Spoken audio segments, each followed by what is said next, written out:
insan kecil yang tak berdosa jadi mainan dan hinaan semua manusia tiada berpedoman. Apakah salah mereka menjadi mangsa yang terbiar?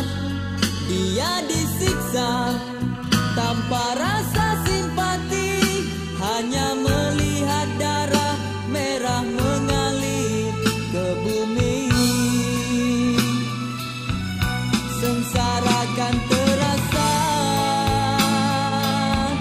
di sepanjang hayatnya.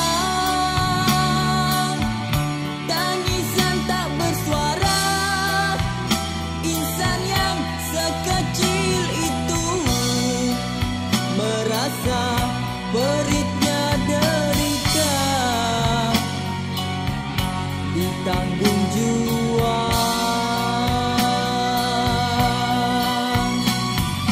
Mengapa dia disiksa hingga lesu tak bermaya?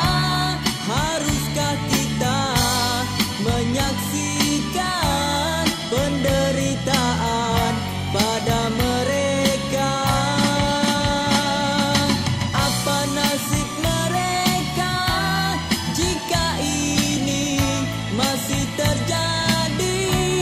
Kita sama-sama membantu melindungi hidup mereka.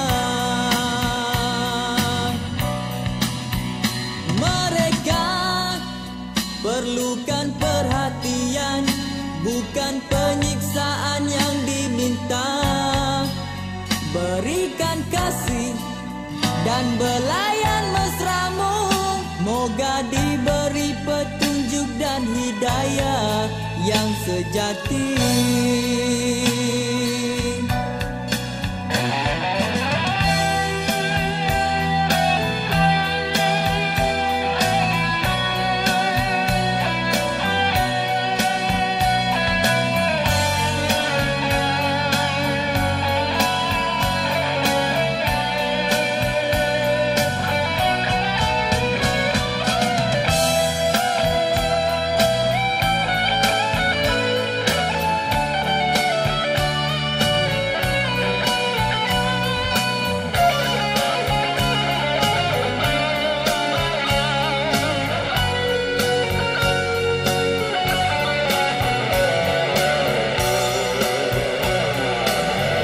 Sengsara kan terasa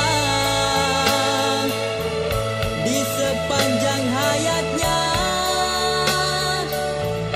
Tangisan tak bersuara, insan yang sekecil itu merasa peritnya derita, ditanggung jua.